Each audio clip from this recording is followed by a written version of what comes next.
The following article is from my Substack page, which you can find on Substack. Of course, I will leave the link below.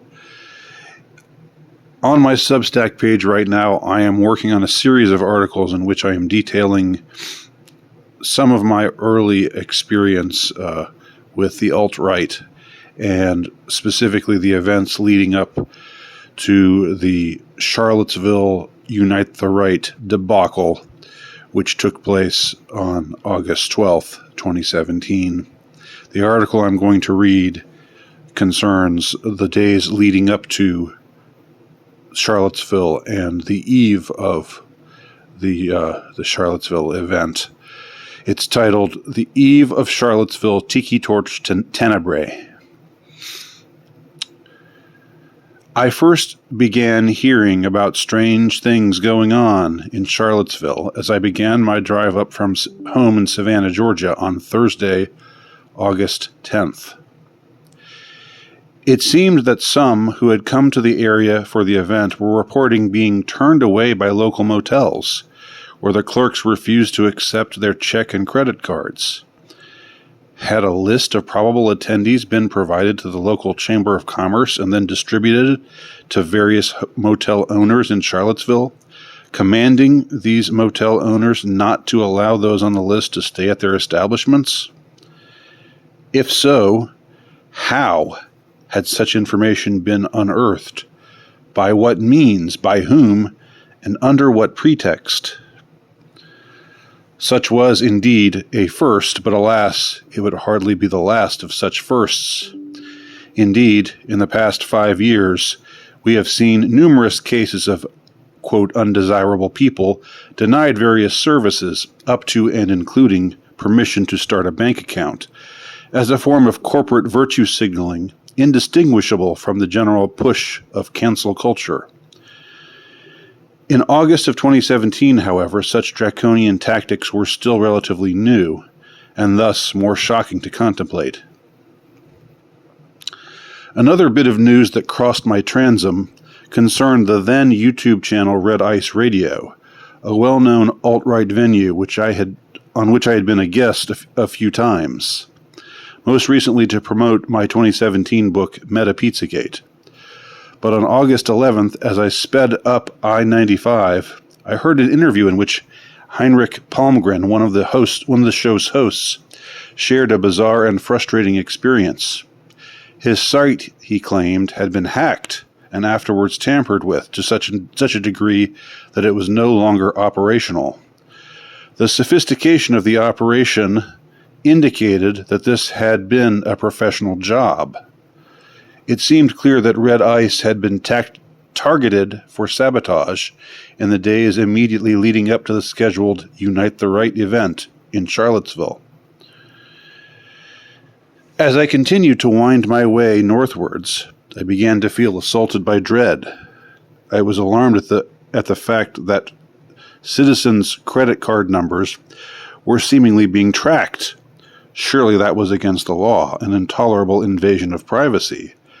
And if such extra-legal means were being seized upon in an effort to thwart this get-together, and popular, albeit niche, podcasts like Red Ice were being harassed by high-level hackers, then perhaps government or government-adjacent or government-contracted organizations who had experience with black ops and wet works were on the loose, and perhaps a few more nasty surprises were to come. Upon arrival in Charlottesville on Friday afternoon, I found to my relief that I had no trouble checking into my motel, which I had reserved under my own name. It seems that, for whatever reason, I wasn't flagged. Other Unite the Righters were present as well, occupying various rooms around me. I was flattered when a couple of mannerly Southern youngsters recognized me by name, and a friendly conversation ensued. I started to feel slightly more at ease. I phoned Matt Parrott, my inside guy, though he and I had been out of touch for a while, as previously stated, and arrangements were made to pick me up the next morning. The plan was to have me, quote, embedded within the ranks of a certain white nationalist organization with whom Matt had some contacts. Since there was safety in numbers, I would march with this group to the site of the rally. Later that evening, I caught wind that a pre-rally happening had apparently been staged, in which several tiki torch-bearing people had marched through town and onto the University of Virginia campus, chanting slogans like "Blood and Soil" and "You Will Not Replace Us." The march appeared to have been led by Richard Spencer, with other known figures like Augustus Invictus and Baked Alaska being present in tow. A few skirmishes broke out when leftist students saw the undeniably fashy look of the gathering and angrily attacked. Nevertheless, these disturbances were broken up, and the march, which had been permitted and even granted a police escort, ended peaceably enough. The night march of August 11th would prove to be what some might call a disaster of optics. Then again, it seemed designed to be provocative. Provocation is not of itself a bad thing, of course.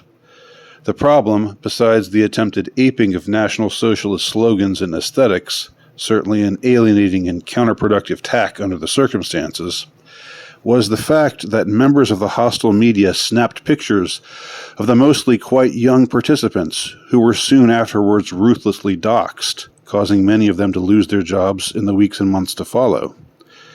Did Spencer and company not have an inkling that such an eventuality might unfold? Could he and his friends not have taken better steps to protect those under their charge from a feral, rabid, and hateful press and an equally malevolent political establishment who clearly aimed to reduce to ruination everyone and anyone who defied their political, social, and cultural dictates and injunctions? I called Matt again to inquire if he knew anything about the Tiki Torch event, and he owned that he was aware of it but opted out of taking part as he found it to be inadvisable, or words to that effect. We said our goodbyes, and I told him I looked forward to meeting him in the morning, bright and early. Tomorrow we would assemble before the Lee statue in Emancipation Park for the main event. Though I could not shake the apprehension that had seized me earlier in the day, I still figured that all systems were go.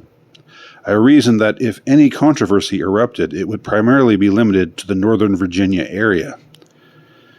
I certainly had no inkling that the very name Charlottesville would, within hours, become a byword for infamy across the nation, and indeed, over much of the world.